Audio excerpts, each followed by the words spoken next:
الحمد لله وكفى وسلام على عباده الذين اصطفى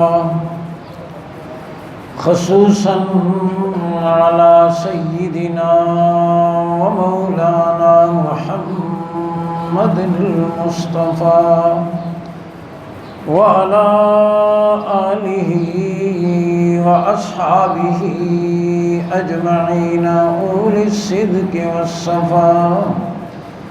أما بعد فأعوذ بالله من الشيطان الرجيم. بسم الله الرحمن الرحيم.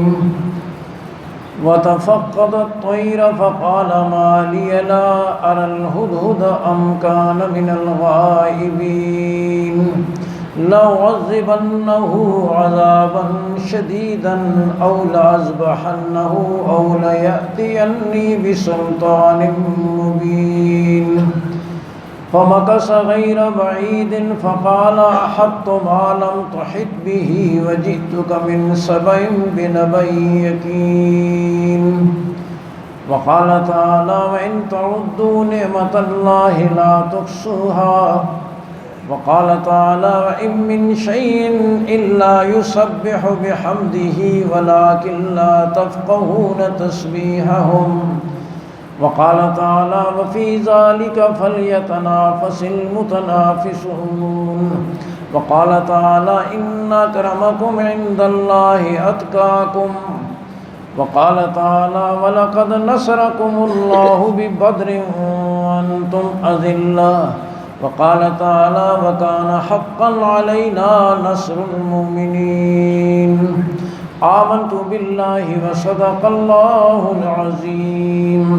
اللهم صل على محمد وعلى آل محمد كما صليت على إبراهيم وعلى آل إبراهيم إنك حميد مجيد. اللهم بارك على محمد وعلى آل محمد كما باركت على إبراهيم وعلى آل إبراهيم إنك حميد مجيد. سارے حضرات محبت اور شوق سے درود شریف پڑھ لیں.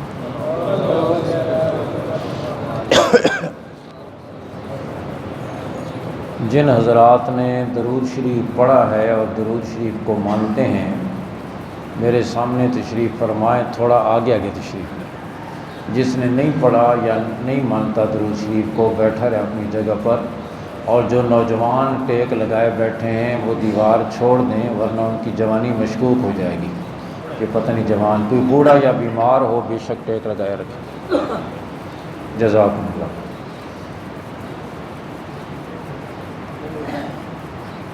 قابل صد اکرام و تکریم علماء کرام، گرامی قدر سامعین، میرے واجب الاحترام بزرگوں، بھائیوں، عزیزوں،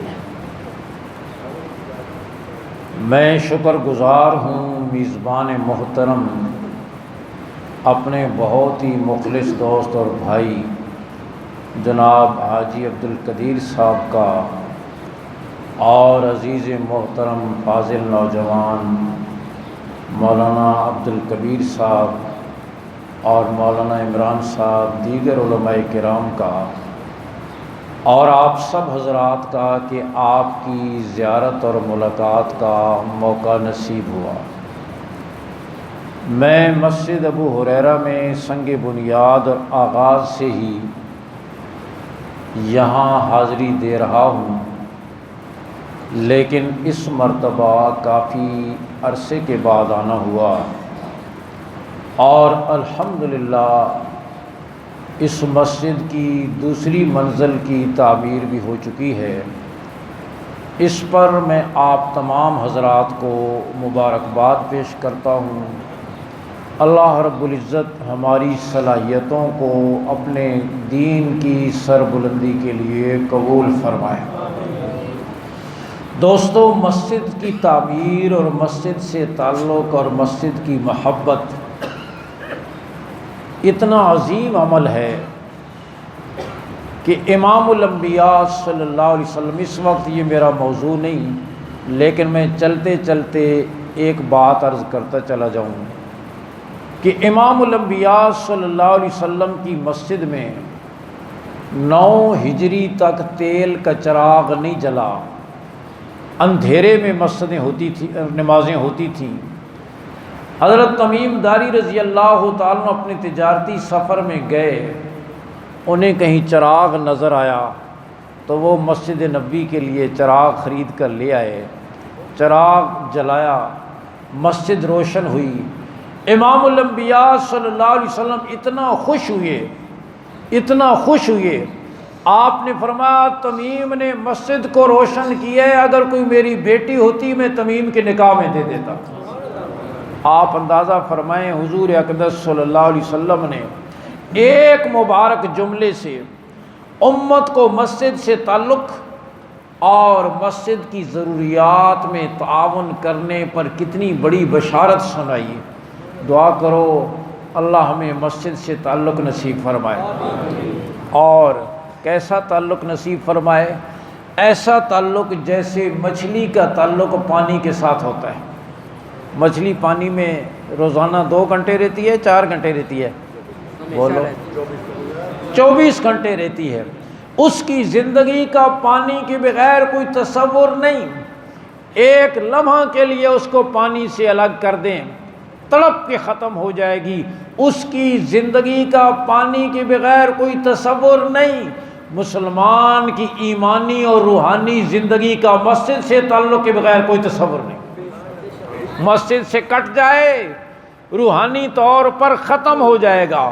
نیت کرو کہ انشاءاللہ، اور فرمایا المومن فی المسجد کالسمک فی الماء، مومن مسجد میں یوں ہوتا ہے جیسے مچھلی پانی میں ہوتی ہے۔ والمنافق فی المسجد کالطیر فی القفص، اور منافق مسجد میں یوں ہوتا ہے جیسے پرندہ پنجرے کے اندر ہوتا ہے۔ مچھلی کا پانی کے ساتھ ایسا تعلق ہوتا ہے کہ مچھلی کٹ کر، جل کر، بھن کر، تل کر پیٹ میں بھی پہنچ جائے نا تو بھی پانی مانگتی ہے۔ کہتے ہیں جی آج مچھلی کھا دی، بڑی پیاس لگی، پیٹ میں پہنچنے کے بعد بھی اس کا پانی سے تعلق ختم نہیں ہوتا۔ تو نیت کریں کہ صحت ہو یا بیماری، جوانی ہو یا بڑھاپا، رمضان ہو یا غیر رمضان، غربت ہو یا مالداری، فرصت ہو یا مصروفیت، ہر حال میں مسجد سے تعلق یوں رکھیں گے جیسے مچھلی کا تعلق پانی کے ساتھ ہوتا ہے۔ اور میرے دوستو، اس کائنات کی ہر چیز، جو میں نے آیات آپ کے سامنے تلاوت کی ہیں، اس کائنات کی ہر چیز اپنے خالق اور مالک کو پہچانتی ہے۔ اس کائنات کی ہر چیز، بول دے رہے ہو ذرا، یہ جو آپ پشتو والے ہوتے ہو نا، بولتے نہیں ہو۔ میں خیبر پختونخوا میں بھی جاتا ہوں، کوہاٹ، کرک، مردان، ثوابی وغیرہ، میں کہتا ہوں پنجاب والے جہاں نہیں بولنا ہوتا وہ وہاں بھی بولتے ہیں۔ میں نے بیان میں کہا بے حیائی بہت ہو گئی، کہنے لگے سبحان اللہ۔ ہاں، وہ جہاں نہیں بولنا ہوتا وہ وہاں بھی بولتے ہیں، تم نے جہاں بولنا ہوتا ہے وہاں بھی نہیں بولتے ہو۔ کم از کم جہاں بولنا ہو تو وہاں تو بولتے رہو۔ تو میں نے عرض کیا کائنات کی ہر چیز اپنے خالق اور مالک کو پہچانتی ہے۔ علماء نے لکھا ہے چلتا ہوا پانی اللہ کی تسبیح کرتا ہے، درختوں کے پتے اللہ کی تسبیح کرتے ہیں، گھاس کے تنکے اللہ کی تسبیح کرتے ہیں، اور فرمایا سفید کپڑا اللہ کی تسبیح کرتا ہے، پرندے اللہ کی تسبیح کرتے ہیں، کھیتی اللہ کی تسبیح کرتی ہے۔ اور بخاری کی روایت ہے امام الانبیاء صلی اللہ علیہ وسلم نے فرمایا اس کا ثواب بھی کھیتی کرنے والوں کو ملتا ہے۔ کائنات کی ہر چیز اپنے خالق اور مالک کو پہچانتی ہے کہ ہمارا خالق کون ہے، مالک کون ہے۔ جو آیات میں نے آپ کے سامنے تلاوت کی، حضرت سلیمان علیہ السلام کا ایک واقعہ ہے۔ سلیمان علیہ السلام کو اللہ نے ایسی سلطنت عطا فرمائی کہ قیامت تک ایسی سلطنت کسی کو نہیں ملے گی۔ دعا مانگی انہوں نے، رب ھب لی ملک لا ینبغی لأحد من بعدی، اے اللہ مجھے ایسی سلطنت عطا فرما کہ پھر قیامت تک ایسی سلطنت کسی کو نہ ملے۔ ایک جملے میں دعا مانگی، اللہ نے فرمایا لے لو۔ ایسی سلطنت، ان کا تخت جو پورا ان کا سیکریٹریٹ تھا، جس میں پرندے سایہ کیے ہوئے ہیں، جنات موجود ہیں، ہدہد ان کے لشکر میں سرویر کا کام کر رہا ہے۔ وہ پورا تخت ہوا اڑا کر لے چلتی تھی، جب چاہتے بغیر کسی ڈیزل کے، پیٹرول کے، انجن کے، جب چاہتے ہوا اس تخت کو اڑا لے جاتی، جہاں چاہتے اتر جاتا۔ علماء نے لکھا ہے 18,000 میل فی گھنٹہ کی رفتار سے وہ تخت اڑتا تھا، 18,000 میل بغیر کسی ڈیزل کے، پیٹرول کے، انجن کے، اللہ کی قدرت۔ اور سلیمان علیہ السلام کے اس تخت پر، اس سیکٹریٹ میں جنات بھی ہیں، اس کے اندر پرندے بھی ہیں۔ حضرت سلیمان علیہ السلام نے حاضری لی، پرندوں کی حاضری لی اور دیکھا۔ اور میں طلباء سے مدرسے میں کہا کرتا ہوں کہ حاضری لینا بھی نبیوں کی سنت ہے۔ سلیمان علیہ السلام نے حاضری لی پرندوں کی اور دیکھا کہ ہدہد نہیں ہے۔ ہدہد سمجھتے ہو؟ یہ پشتو والے کیا کہتے ہیں اس کو؟ وہ جس کی لمبی سی چونچ ہوتی ہے، ہم تو ادھر چڑی در خان کہتے ہیں اور اس طرح۔ ہدہد عربی میں ہدہد کیا کہتے ہیں؟ بس سمجھ گئے ہو نا۔ تو ہدہد دیکھا غیب موجود نہیں ہے۔ فرمایا وتفقد الطير فقال ما لي لا ارى الهدهد ام كان من الغائبين لأعذبنه عذابا شديدا او لأذبحنه او ليأتيني بسلطان مبين۔ ہدہد غائب، موجود نہیں، غیر حاضر۔ سلیمان علیہ السلام نے کیا فرمایا؟ ما لي لا ارى الهدهد ام كان من الغائبين۔ کیا بات ہے، ہدہد یہیں کہیں ہے، مجھے نظر نہیں آ رہا، کہیں چھپا ہوا ہے، یہیں کہیں ہے یا کہیں چلا گیا ہے؟ اور ہدہد پہنچا ہوا تھا ملکہ بلقیس کے پاس۔ معلوم ہوا حاضر ناظر بھی اللہ کی ذات ہے اور عالم الغیب بھی اللہ کی ذات ہے، ورنہ سلیمان علیہ السلام یہ نہ کہتے کہ یہیں کہیں ہے، مجھے نظر نہیں آ رہا، بلکہ کیا کہتے کہ وہ تو وہاں پہنچا ہوا ہے۔ فرمایا ما لی لا اری الہدہد ام کان من الغائبین لأعذبنه عذابا شدیدا او لأذبحنه او لیأتینی بسلطان مبین۔ میں اسے سخت ترین سزا دوں گا اس غیر حاضری پر، بن پوچھے نکل جانے پر، یا میں اسے سزائے موت ہی دے دوں گا، او لأذبحنہ، یا میں اسے سزائے موت ہی دے دوں گا، او لیاتینی بسلطان مبین، یا اپنی غیر حاضری کی کوئی معقول وجہ لے کر آئے، جھوٹا میڈیکل سرٹیفکیٹ لے کر آ جائے۔ جیسے ہم لوگ غیر حاضریاں کرتے ہیں نا دفتروں سے، اور پھر ڈاکٹر کو پیسے دے کر اسے میڈیکل سرٹیفکیٹ کہ جی میں بیمار تھا۔ پھر جب چور لے جاتے ہیں مال سارا، کہتے ہیں حلال کا تھا، پتہ نہیں کیوں لے گیا ہے۔ حلال کا تھا، حلال کو تو نہیں لے جاتا، حلال کا تھا، پتہ نہیں لے کیوں گیا ہے۔ سمجھ نہیں آئی کہ جھوٹا میڈیکل سرٹیفکیٹ لے کر تنخواہ لیتا رہا۔ اتنا مفتی تو ہر ایک سمجھتا ہے نا کہ جھوٹ بول کر ایسا سرٹیفکیٹ بنا کر تنخواہ لینا وہ حلال نہیں ہے۔ فمکث غیر بعید، قرآن کہتا ہے تھوڑی دیر گزری تھی کہ ہدہد آ گیا، اس کے ساتھیوں نے بتا دیا کہ بچو حاضری ہوئی تھی اور تیرے بارے میں یہ اعلان ہوا ہے، تیری غیر حاضری لگ گئی۔ اب ہدہد نے اپنی جان بچانی تھی تو اپنا موقف بڑے مضبوط طریقے سے پیش کرنے کا فیصلہ کیا۔ کیا کہا؟ عرض کرنے لگا حط بما لم تحط بھی، سلیمان علیہ السلام سے عرض کرنے لگا میں ایسی خبر لے کر آیا ہوں جس کا آپ کو پتہ نہیں۔ کیا کہہ رہا ہے ہدہد؟ غور کرو قرآن کے انداز پر، قرآن پڑھا کرو، اللہ دلوں کو منور کرے گا۔ قصے کہانیاں چھوڑا کرو، سیف الملوک چھوڑا کرو، قرآن پڑھا کرو۔ احط بما لم تحط بھی، میں ایسی خبر لے کر آیا ہوں جس کا آپ کو پتہ نہیں۔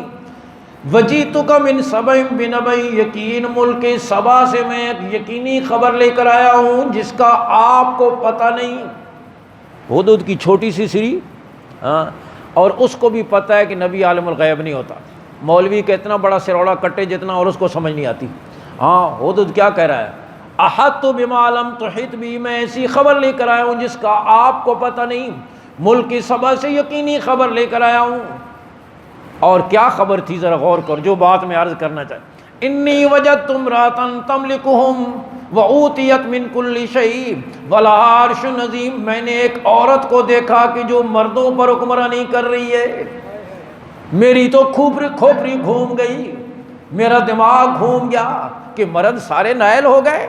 انی وجدت امرأۃ تملکہم، میں نے ایک عورت کو دیکھا جو مردوں پر حکومت کر رہی ہے. تو چلو اس پر بھی میں نے کمپرومائز کر لیا، کبھی کبھی ہو جاتا ہے ایسا بھی.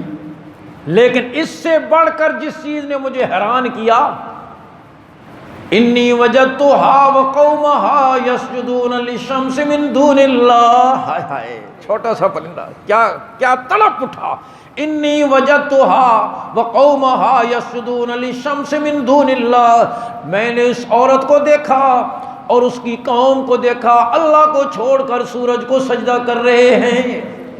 اپنے خالق اور مالک کو چھوڑ کر، پیدا کرنے والوں کو چھوڑ کر سورج کو سجدہ کرنے. یہ بات مجھے بڑی اوپری لگی. خالق اور مالک جس نے پیدا کیا، یہ زمین تو اس کے لیے تھی، یہ پیشانی تو اس کے لیے تھی، یہ زبان تو اس کی عظمتوں کو بیان کرنے کے لیے تھی. میں نے دیکھا کہ وہ حکمران عورت بھی اور پوری قوم بھی شرک میں مبتلا اور اللہ کو چھوڑ کر سورج کے سامنے جھک رہے ہیں. آپ اندازہ کریں کہ کائنات کا ذرہ ذرہ اپنے خالق اور مالک کو پہچانتا ہے. خالق اور مالک کو، بلکہ ہر چیز اپنے مالک کو پہچانتی ہے. میں چکوال کی طرف گیا، ایک کھیت میں سبزی لینے کے لیے چلا گیا. اس کھیت والے بابے کا کتا بڑا بھونک رہا تھا. میں نے کہا بابا تیرا کتا بڑا بھونکتا ہے. بابے نے بڑی پتے کی بات کی. اس نے کہا مولوی صاحب روٹی کھاندا تے پھر ڈیوٹی کردا نا.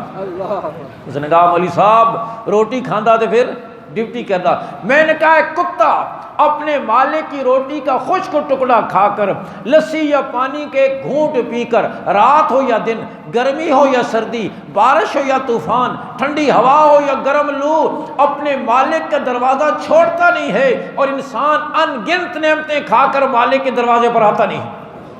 آپ سوچو، غور کرو، صبح کچھ، دن کو کچھ، شام کو کچھ، ان گنت نعمتیں. آپ اس زمین کے فرش پہ غور کریں، آسمان کی چھت پہ غور کریں، دن کے اجالوں میں، رات کے سناٹوں میں غور کریں، خود اپنے جسم میں غور کریں. ایک ایک نعمت اللہ نے غریب سے غریب کو ایسی دی ہے کہ ساری زندگی سجدے میں سر رکھ کر اس کا شکر ادا کرتے رہیں تو نہیں کر سکتے. ایک غریب ایک بزرگ سے کہنے لگا جی اللہ نے ہمیں کیا دیا ہے. ہاں جیسے بہت سارے لوگ کہتے ہیں جی ساڑھے کل کی ہے جی اللہ نے ہمیں کیا دیا ہے. وہ بزرگ کہنے لگے 2 کروڑ مجھ سے لے لو اور دونوں آنکھیں مجھے دے دو. اس نے کہا یہ نہیں ہو سکتا. کہا 2 کروڑ لے لو اور دونوں ہاتھ مجھے دے دو. کہا یہ نہیں ہو سکتا. کہا 2 کروڑ لے لو اور دونوں پاؤں مجھے دے دو. کہا یہ نہیں ہو سکتا. کہا 6 کروڑ تو یہی ہو گئے ہیں اور تو کہتے ہیں اللہ نے مجھے دیا کیا ہے. ان گنت نعمتیں دی ہیں ہر ایک کو اللہ رب العزت نے. ان نعمتوں کے سمندر میں رہ کر اور اللہ کے سامنے جھکتا نہیں ہے. حالانکہ میرے دوستو غور کرو، اللہ نے کتنا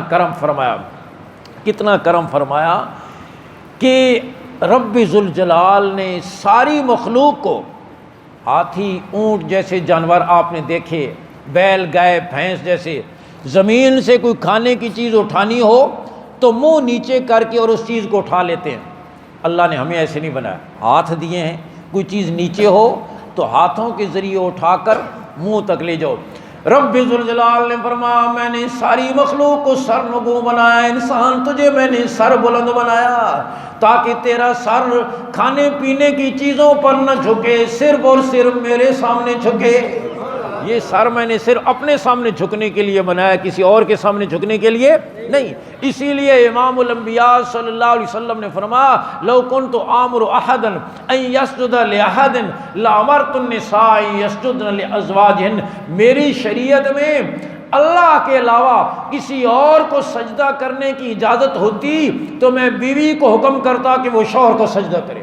لیکن میری شریعت میں اللہ کے علاوہ کسی کو سجدہ کرنے کی اجازت نہیں. یہ سر کٹ تو سکتا ہے لیکن اللہ کے غیر کے سامنے جھک نہیں سکتا. یہ سر صرف اور صرف اللہ نے اپنے لیے بنایا ہے.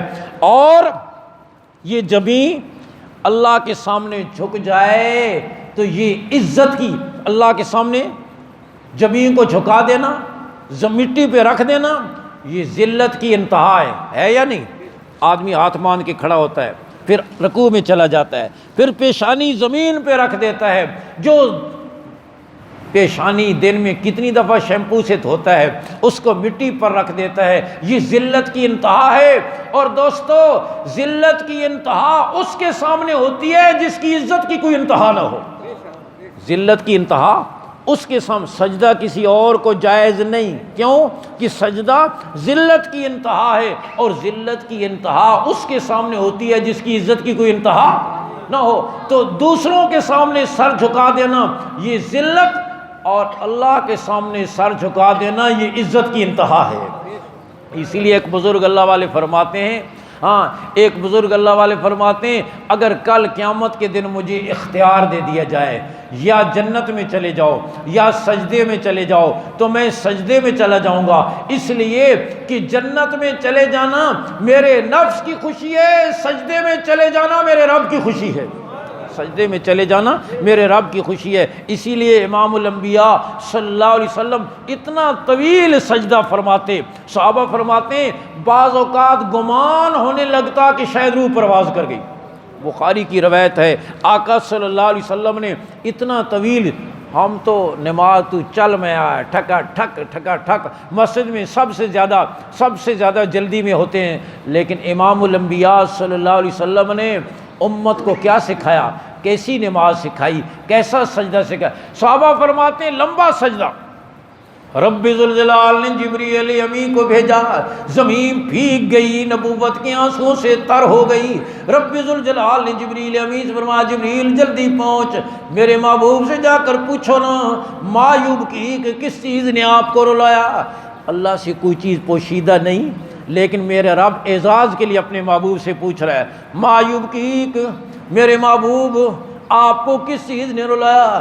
صحابہ بھوک کی وجہ سے غش کھا کے گر رہے ہیں، ابو ہریرہ بے ہوش ہو رہا ہے، صفوں کی صفیں گر رہی ہیں، یہ غم آپ کے گھروں کے چولہوں میں آگ نہیں جل رہی، یہ غم، یہ بے چینی۔ فرمایا نہیں جبریل مجھے اپنی امت کا غم ہو رہا ہے، ان کا آخرت میں کیا بنے گا، امت کا غم ہو رہا ہے، ان کا آخرت میں کیا بنے گا۔ اتنا لمبا سجدہ، اور آپ سجدے، اور پھر قیام ایسا کہ آج ہم تو جلدی ادھر سے ہمارے ایک استاد محترم فرماتے تھے ادھر سے کھانے کا وقت ہو جائے نا اور ادھر سے نماز کا وقت ہو جائے، آدمی کہ جلدی نماز پڑھ کے پھر آرام نال کھانا کھا سکتا۔ میرا خیال ہے نماز جلدی پڑھ لیے نا، پھر آرام نال کھانے پر پھر اطمینان سے چوکڑی مار کے بیٹھتا ہے، لیکن نماز یہ نہیں کہتا جلدی کھانا کھا کے آرام نال نماز پڑھیے، یہ کہتا نہیں جلدی نماز پڑھ لیے نا پھر آرام نال کھانا کھا سکتا، کھانا آرام سے اور نماز جلدی۔ تیرے میرے نبی نے یہ نہیں دعا کرو اللہ ہمیں نمازوں کا ذوق نصیب فرما، اللہ ہمیں نمازوں کا ذوق، اس نمازوں کا ذوق اللہ ہماری پسند بنا دے۔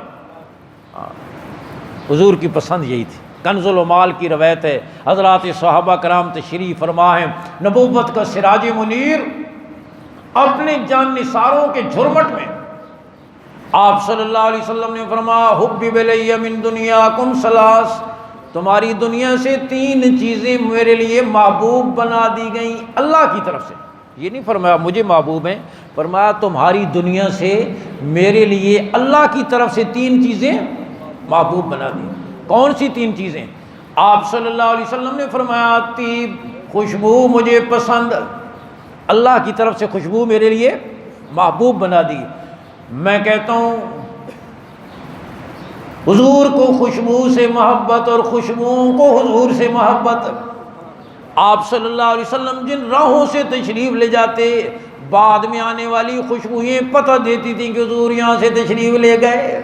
میرے آقا مدینہ منورہ کے جس بچے پر رحمت والا ہاتھ رکھ دیتے وہ بچہ بھی خوشبودار ہو جاتا تھا۔ آپ صلی اللہ علیہ وسلم کے پسینے میں خوشبو۔ آپ حضرت انس رضی اللہ تعالیٰ کے ہاں آرام فرما رہے ہیں چٹائی پر، اور بدن مبارک پر پسینے کے قطرات موتیوں کی طرح چمک رہے ہیں۔ حضرت انس کی والدہ ام سلیم رضی اللہ تعالی عنہا حضور صلی اللہ علیہ وسلم کی رشتہ داری بھی تھی، بڑی عمر کی خاتون تھیں اور بڑی سمجھدار آدمی موقع سے فائدہ اٹھاتا ہے۔ وہ دیکھا پسینے کے قطرات حضور کے بدن مبارک پر موتیوں کی طرح چمک رہے ہیں، جلدی سے گئیں، روئی لے کر آئیں، ایک شیشی لے کر، اور روئی کے ذریعے پسینے کے مبارک قطرات کو جمع کر کے شیشی میں ڈالنا شروع کیا۔ آپ صلی اللہ علیہ وسلم نے پوچھا ما تفعلی یا ام سلیم، ام سلیم کیا کر رہی ہو؟ عرض کرنے لگی حضور پسینہ مبارک کے قطرات کو جمع کر رہی ہوں، بیٹے کی شادی ہونے والی ہے، خوشبو اور عطر کے طور پر استعمال کروں گی۔ آپ صلی اللہ علیہ وسلم نے فرمایا ام سلیم تم اسے خوشبو اور عطر کے طور پر استعمال کرو، دنیا کی خوشبوئیں 2 دن 4 دن چلتی ہے، یہ خوشبو تیری 7 پشتوں تک جائے گی، تیری 7 نسلوں تک جائے گی۔ راوی فرماتے ہیں ان کی نسل میں 7 پشتوں تک جو بچہ پیدا ہوتا تھا قدرتی طور پر خوشبودار پیدا ہوتا تھا۔ تو آپ صلی اللہ علیہ وسلم فرمایا تمہاری دنیا سے 3 چیزیں میرے لیے محبوب بنا دی گئی ہیں، طیب خوشبو مجھے پسند، المرأۃ الصالحہ نیک بیوی جو شوہر کے حق میں بھی خیانت نہ کرے، اللہ کے حق میں بھی خیانت نہ کرے، یہ اللہ کی بڑی نعمت۔ اور تیسری چیز جعلت قرۃ عینی فی الصلاۃ، میری آنکھوں کی ٹھنڈک نماز میں رکھ دی گئی، میری آنکھوں کی ٹھنڈک نماز میں رکھ دی، نبی کی آنکھوں کی ٹھنڈک نماز میں، اور امت کو فرصت ہی نہیں، امت کو فرصت ہی نہیں۔ آپ غور کرو، دعا کرو اللہ حضور کی پسند ہماری پسند بنا۔ بات جب چل پڑی حدیث میں آتا ہے فقام ابو بکر کھڑے ہوئے، عرض کرنے لگے حضور مجھے بھی اس دنیا میں 3 چیزیں پسند ہیں، مجھے بھی اس دنیا میں 3 چیزیں پسند ہیں، النظر الی وجہک، ابو بکر کی آنکھیں ہوں اور آقا کے چہرے انور ہو، میں زیارت کرتا چلا جاؤں، یہ بات مجھے بڑی پسند، یہ بات مجھے بڑی پسند، اور یہ کہ آپ کے حکم کے اشارے پر میں اپنا سارا مال قربان کر دوں، گھر میں جھاڑو پھیر کر سارا مال نبوت کے قدموں میں پیش کر دوں، یہ بات مجھے بڑی پسند۔ اور تیسری بات میری بیٹی عائشہ آپ کے نکاح میں ہے، آپ کو میرا داماد کہا جائے، مجھے آپ کا سسر کہا جائے، یہ نسبتیں اور قرابتیں مجھے بڑی پسند ہیں۔ فقام عمر کھڑے ہوئے، حضور صلی اللہ علیہ وسلم کے مانگے ہوئے شاگرد عمر کھڑے ہوئے، عرض کریں حضور مجھے بھی اس دنیا میں 3 چیزیں پسند، امر بالمعروف نیکی کا حکم کرنا مجھے بڑا پسند، ونہی عن المنکر برائی سے منع کر دینا مجھے بڑا پسند، اور پرانا کپڑا مجھے بڑا پسند، پرانا کپڑا۔ اور یہ صحابہ کے خالق۔ اور پھر فقام عثمان نبوت کے دور داماد شرم و حیا کے پیکر ناشر القرآن عثمان کھڑے ہوئے، حضور مجھے بھی اس دنیا میں 3 چیزیں پسند، مجھے بھی اس دنیا میں 3 چیزیں پسند، اطعام الجیان بھوکوں کو کھانا کھلانا بڑا پسند۔ رمضان کا مہینہ غم خاری کرنے کا مہینہ ہے، اپنے دائیں بائیں بھی دیکھ لیا کرو، خود کھا کر فوڈ پوائزننگ ہوتی رہتی ہے، پیٹ خراب ہوتا رہتا ہے، پڑوس میں کوئی بھوکا پڑا ہوا ہے، اپنے لیے 10 چیزیں مہیا ہیں، اس کے پاس 1 چیز بھی نہیں ہے۔ فرمایا صرف اپنے لیے نہیں جینا، ساری مخلوق اللہ کا کنبہ ہے، میرا رب کہتا ہے جو میرے کنبے کے ساتھ بھلائی کرے گا وہ میرا محبوب بن جائے گا۔ عثمان فرماتے ہیں اطعام الجیان بھوکوں کو کھانا کھلانا بڑا پسند، عثمان کا مال ہو بھوکے کے پیٹ میں جائے اس کی آنتیں مجھے دعا دیں، یہ بات مجھے بڑی پسند۔ وکسوت العریان ننگوں کو کپڑا پہنانا مجھے بڑا پسند، عثمان کا مال ہو ننگے کا بدن ڈھانپا جائے۔ علماء فرماتے ہیں جو کسی کو کپڑا پہناتا ہے جب تک اس کپڑے کا ایک دھاگا بھی اس کے بدن پر رہے گا کپڑا پہنانے والے کی جان اور مال اللہ کی حفاظت میں رہیں گی، کپڑا پہنانے والے کی جان اور مال اللہ کی حفاظت میں رہیں گی۔ فرمایا اطعام الجیان بھوکوں کو کھانا کھلانا بڑا پسند، وکسوت العریان ننگوں کو کپڑا پہنانا بڑا پسند، وتلاوت القرآن عثمان کی زبان ہو رب کا قرآن ہو تلاوت کرتا چلا جائے، یہ بات مجھے بڑی پسند۔ دعا کرو اللہ ہمیں تلاوت کا بھی اہتمام نصیب فرمائے۔ رمضان کا مہینہ قرآن کے نازل ہونے کا مہینہ ہے، جیسے رمضان میں قرآن سنتے ہیں نیت کرو گھروں میں بھی قرآن کا ماحول بنائیں گے انشاءاللہ، اپنی اولادوں کو قرآن کا حافظ بنائیں، قرآن سے ان کا تعلق جوڑیں تاکہ مرنے کے بعد ہمارے لیے صدقہ جاریہ بنے۔ تو میں نے عرض کیا عثمان کا بھی یہ خالی خلی نعرہ نہیں تھا، عثمان فرماتے ہیں تلاوت القرآن، عثمان کی زبان ہو رب کا قرآن ہو تلاوت کرتا چلا جائے، اور عثمان نے اس محبت کو ایسے پورا کیا۔ آخری وقت میں باغیوں نے حضرت عثمان کے گھر کا محاصرہ کیا ہوا ہے، اور عثمان روزے پہ روزہ رکھ رہے ہیں اور ہر وقت قرآن کی تلاوت کرتے ہیں۔ آخری شہادت والے دن اپنی بیوی حضرت نائلہ رضی اللہ تعالیٰ فرمانے لگے میں لباس تبدیل کرنا چاہتا ہوں، چادر باندھی ہوئی ہے، میں اس کی جگہ تہمت باندھنا چاہتا ہوں۔ بیوی نے پوچھا کیوں؟ عثمان فرمانے لگے ابھی ابھی مجھے اونگ آئی، ذرا سی نیند آئی، خواب میں امام الانبیاء صلی اللہ علیہ وسلم کی زیارت ہوئی، آپ نے فرمایا عثمان آج کا روزہ تم ہمارے پاس افطار کرو گے، آج کا روزہ تم ہمارے پاس افطار کرو گے، مجھے لگتا ہے میری شہادت کا وقت قریب ہے، ایسے نہ ہو باغی حملہ کریں، میری چادر کھل جائے، بے پردگی نہ ہو، اس لیے میں لباس تبدیل کرنا چاہتا ہوں۔ لباس تبدیل کیا، پھر تلاوت میں مشغول ہو گئے، باغی آئے، ایک بدبخت نے سر پہ لٹھ ماری، دوسرے نے حملہ کیا، عثمان گھائل ہو کر گرے، اس انداز میں کہ قرآن مجید نے عثمان کو اپنے دامن میں جگہ دے دی، عثمان نے قرآن کو اپنے سینے میں لگا لیا، قرآن مجید پر گرے۔ اور قرآن مجید کی آیت فَسَيَكْفِيكَهُمُ اللَّهُ وَهُوَ السَّمِيعُ الْعَلِيمُ، یہ آیت خون عثمان سے رنگین ہو گئی۔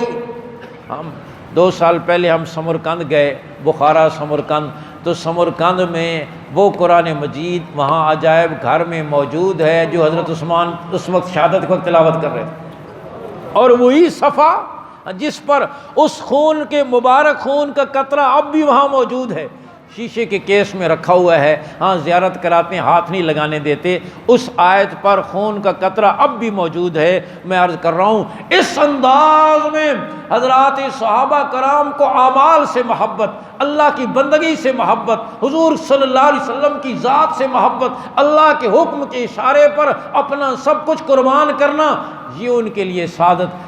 ان کے 3 چیزیں پسند تھیں، میں کہتا ہوں ہیں تو ہمیں بھی 3 ہی چیزیں پسند، نئے ماڈل کی گاڑی پسند ہے، بہت سارا بینک بیلنس پسند ہے، بیریا ٹاؤن میں گھر پسند ہے، پسند تو ان کی بھی 3 تھیں اور ہماری بھی، لیکن الفاظ و معانی میں تفاوت نہیں، لیکن ملا کی اذاں اور ہے مجاہد کی اذاں اور، پرواز ہے دونوں کی سی فضا میں، کرگس کا جہاں اور ہے شاہی کا جہاں، اور دونوں چیل بھی کوے بھی اسی فضا میں پرواز کرتے ہیں، شاہین بھی، لیکن وہ مردار پہ گرتا ہے اور شاہین کی سوچ بہت اونچی ہوتی ہے۔ دعا کرو اللہ ہماری پسند کو حضور کی پسند کو ہماری پسند بنا دے، صحابہ کی پسند کو ہماری پسند بنا دے۔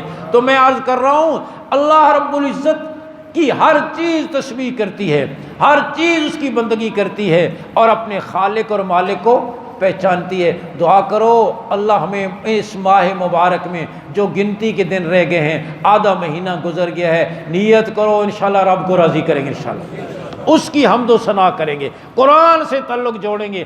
آپ غور کرو اس نے اتنا کچھ دے کر بھی، سب بس پترا دے دیتا، روز روز تنگ نہ کرو، لیکن رب ذوالجلال فرماتے ہیں میرے بندے تو مانگتے مانگتے تھک جائے گا، میں دیتے دیتے نہیں تھکوں گا۔ غور کرو نا میری اور آپ کی نافرمانی پر بھی، ہمارا ملازم ہو نا، ہم اس کو 1 دفعہ آواز دیں دکان میں، دوسری دفعہ تیسری دفعہ وہ سن کر نہ ہوں کرے نہ ہاں کرے، کوئی جواب نہ دے، ہم کہیں گے نکل جاؤ میں تیری شکل نہیں دیکھنا چاہتا، 3 دفعہ میں نے تجھے آواز دی اور تو نے سن کر کوئی جواب نہیں دیا۔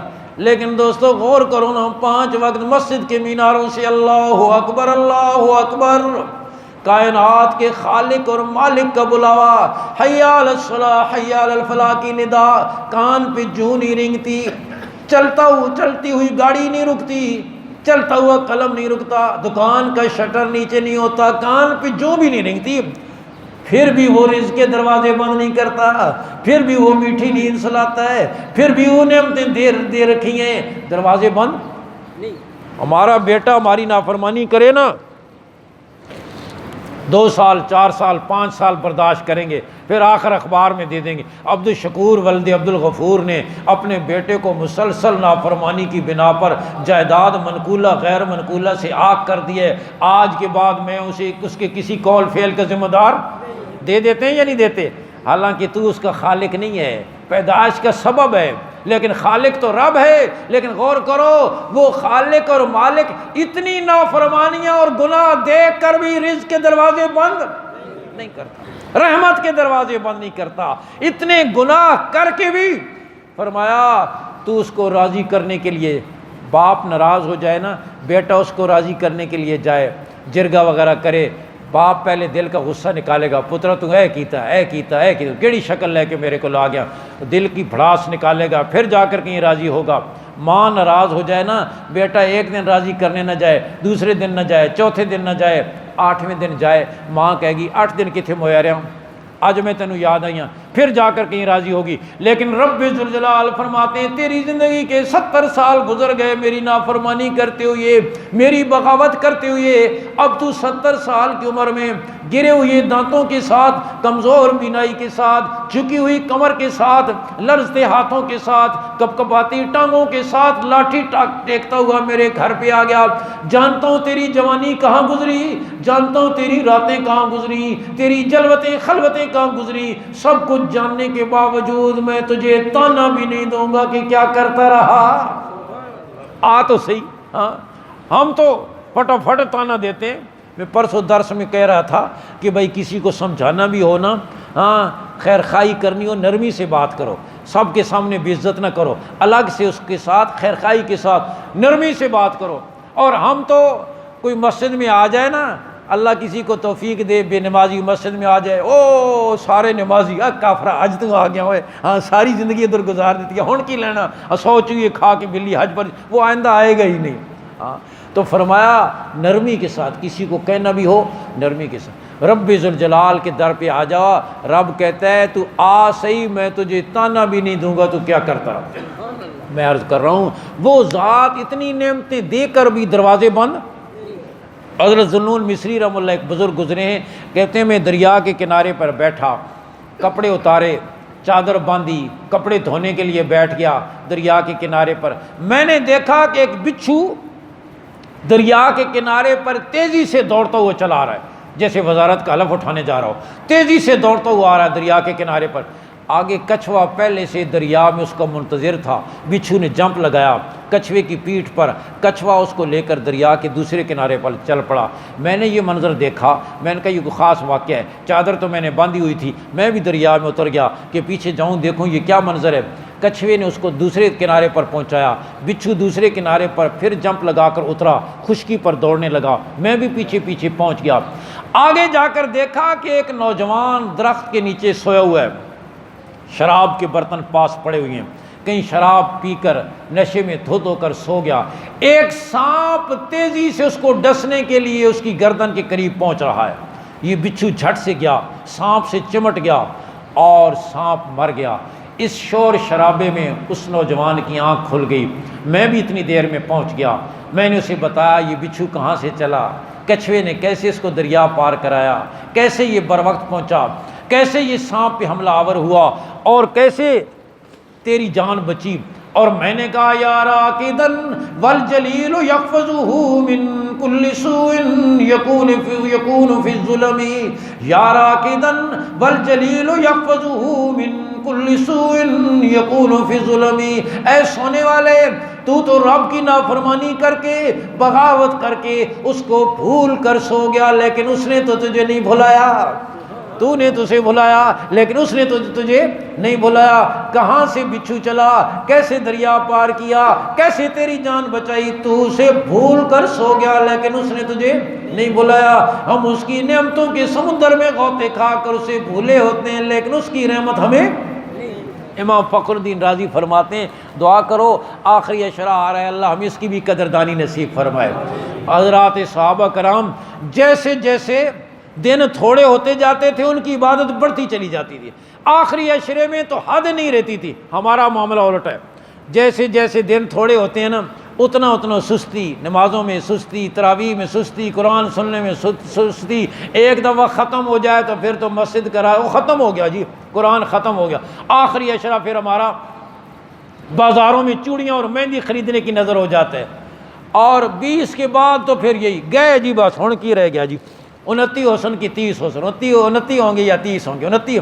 ہمارا ایک دوست ہے ادھر، پتہ نہیں اب کافی عرصے سے نہیں دیکھا زندہ ہے یا چلا گیا ہے، ہاں پیاز وغیرہ بیچتا تھا، مکی مسجد میں نماز پڑھتا تھا اور آلو ٹماٹر بیچتا تھا۔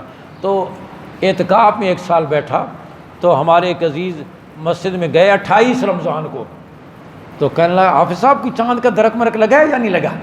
اس نے کہا خان صاحب آج تو 28 تاریخ ہے، آج کدھر چاند کا درخت کا، کوشش کرو کوئی چاند کا درخت لگاؤ نا۔ تو ہم تو 20 کے بعد پھر چاند کی درخت لگانے کی کوشش کر دیں۔ فرمایا یہ نہیں، جیسے جیسے دن تھوڑے رہتے جائیں غور کرو، فکر کرو، پتہ نہیں آئندہ رمضان ملے گا یا نہیں ملے گا۔ ہمارا نمازی ایک پرسوں زور کی نماز اس نے ہمارے ساتھ مسجد میں پڑھی، مغرب میں افطار کے بعد طبیعت خراب ہوئی اور کل زور سے پہلے قبر میں چلا گیا، دن کو 11 بجے نہ۔ کس کو معلوم کہ یہ رمضان یہ بھی مجھے پورا ملے گا یا نہیں ملے گا، آئندہ ملے گا یا نہیں ملے گا، اور رسی دوسرے کے ہاتھ میں ہے، پتہ نہیں کب کھینچ۔ سمجھو یہ جو میں نماز پڑھ رہا ہوں یہ میری زندگی کی آخری نماز ہے۔ ہر نماز کو ایسے پڑھو جیسے یہ میری زندگی کی، کسی آدمی کو پھانسی لگنے والی ہو اور اس کو کہا جائے 2 رکعت پڑھ لو، وہ کیسے پڑھے گا؟ ہاں، فرمایا ہر نماز کو اپنی زندگی کی آخری نماز۔ ہم تو ہر کھانا آخری کھانا سمجھ کے کھاتے ہیں، ہاں کہ پھر پتہ نہیں ملے گا یا نہیں ملے گا، نماز آخری سمجھ کے نہیں پڑھتے۔ دعا کرو اللہ ہمیں پکا نمازی بنا دے، قرآن سے تعلق نصیب فرما دے، توبہ اور استغفار کا اہتمام نصیب فرما دے۔ اور دوستو آخری بات کروں، یہ فتنے کا دور ہے۔ ہمارا پرنٹ میڈیا، ہمارا الیکٹرانک میڈیا، ہمارا سوشل میڈیا، ہمارے لکھنے والے، تجزیہ نگار، ہر طرف دین سے دور کرنے کی کوشش کی جا رہی ہے۔ ماحول ایسا جو دین سے بیزار کرنے والا ماحول ہے۔ ہمیں بھی ہماری اولادوں کو بھی نیت کرو کہ انشاءاللہ دین پہ جئیں گے اور دین پر مریں گے۔ اپنی اولادوں کا تعلق بھی دین کے ساتھ جوڑیں، اپنے بیٹوں اور بیٹیوں کا تعلق بھی دین کے ساتھ جوڑیں، گھروں میں دین کا ماحول بنائیں، مسجد مدرسے کا راستہ انہیں بتائیں، علماء اور مدارس سے تعلق جوڑیں۔ آخری بات کہتا ہوں، نیت کرو دین پر جئیں گے اور دین پر، اور جو دین پر مرے پھر کیا ہوتا ہے؟ قرآن نے اپنے ورقوں پر ایک خاتون کا ذکر کیا جس نے جان دے دی لیکن دین کو نہیں چھوڑا۔ وہ خاتون کون تھی؟ فرعون کی بیوی حضرت آسیہ۔ فرعون خدائی کا دعویٰ کرنے والا، انا ربکم الاعلیٰ، سب سے بڑا خدا میں ہوں، مصر کے دریا میرے حکم سے چلتے ہیں۔ اور فرعون ذی الاوتاد، ایسا ظالم کہ مخالفین زندہ انسانوں کے بدن میں کیلیں ٹھونک دیتا تھا۔ ان اندھیروں میں اللہ نے آسیہ کو ہدایت دے دی، سچے رب پر ایمان لے آئی۔ ہاں، نہیں مانتی تجھے رب، تو جھوٹا ہے، تیرا اور میرا رب وہی ہے جو ہم دونوں کا پیدا کرنے والا۔ حالانکہ بیوی بیچاری تو شوہر کے تابع ہوتی ہے، اس کا ووٹ تو شوہر کو ہی جاتا ہے۔ اور یہ عورت بھی عجیب چیز ہے، نئی نئی شادی ہوتی ہے نا تو اپنے ماں باپ کی تعریف کرتی ہے، جی میرا باپ ہے، تو تمہیں میری قسمت خراب سی، کتنے میرے پلے پہ گیا۔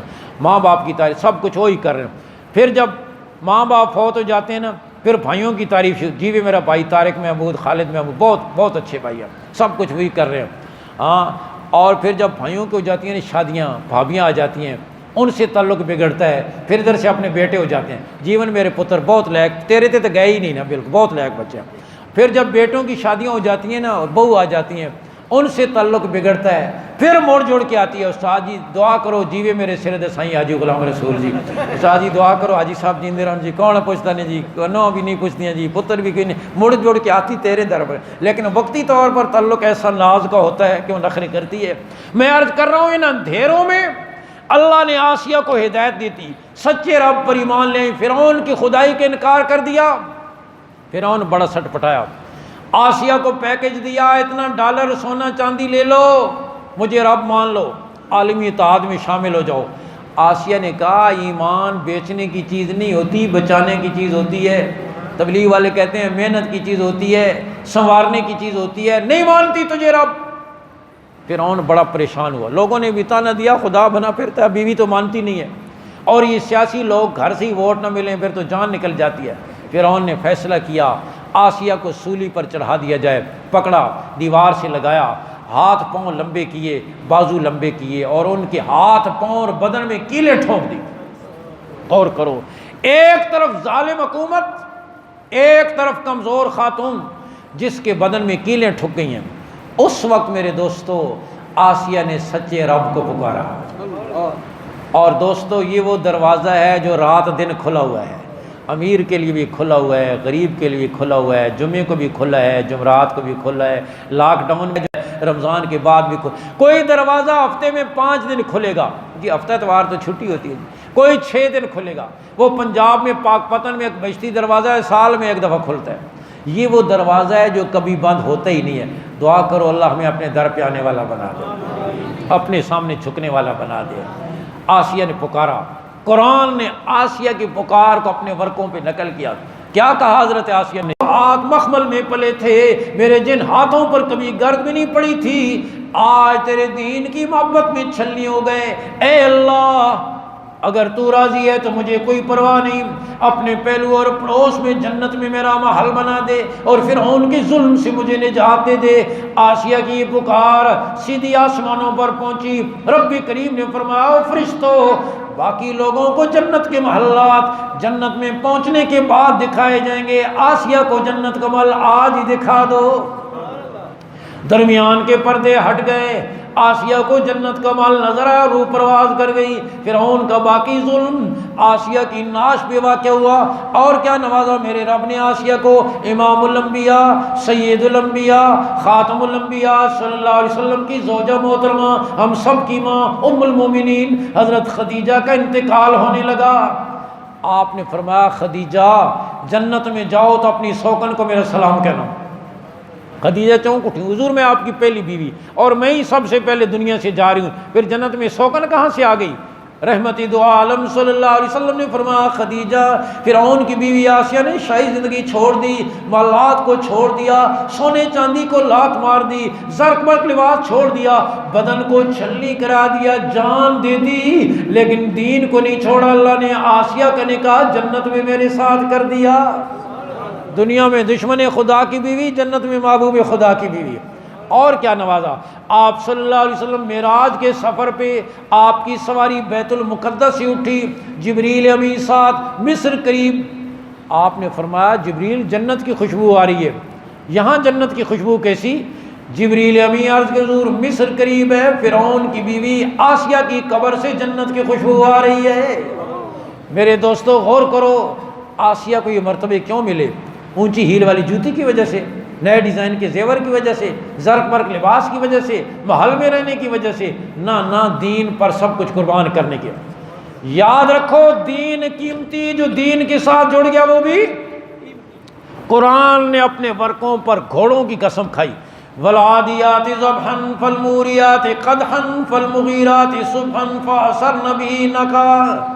ان کے دوڑنے کی، ان کے ہانپنے کی، ان کے گرد و غبار کی، ان کے پاؤں کی چنگاریوں کی قسمیں کھائیں اللہ نے قرآن کے ورقوں پر. گھوڑے کی کیا حیثیت تھی کہ اس کو قرآن کے ورقوں پر جگہ دی جاتی؟ کیوں دی گئی؟ اس لیے کہ گھوڑا دین کی سربلندی کے لیے استعمال ہوا.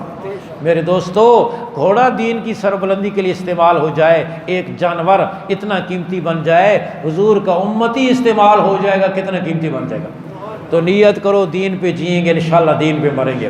گھروں کا ماحول قرآن کا ماحول بنائیں گے. رمضان کے گنتی کے باقی دنوں میں اللہ کو راضی کریں گے، اللہ سے اپنا تعلق جوڑیں گے، گھروں کا ماحول قرآن کا ماحول بنائیں گے. اللہ آپ کو جزائے خیر عطا فرمائے. اللہ اس مسجد کو آباد فرمائے، آباد کرنے والوں کو آباد فرمائے، اور ہم سب کے گھروں کو اللہ نیک اعمال سے آباد فرمائے. وآخر دعوانا ان الحمدللہ رب العالمین.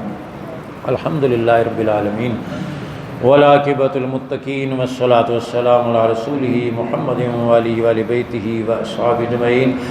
یا اللہ یا رحمان یا رحیم یا صمد یا محمن یا کریم، اپنے فضل و کرم سے ہم سب کی صغیرہ کبیرہ گناہوں کو معاف فرما، اپنی رضا والی زندگی پر استقامت نصیب فرما.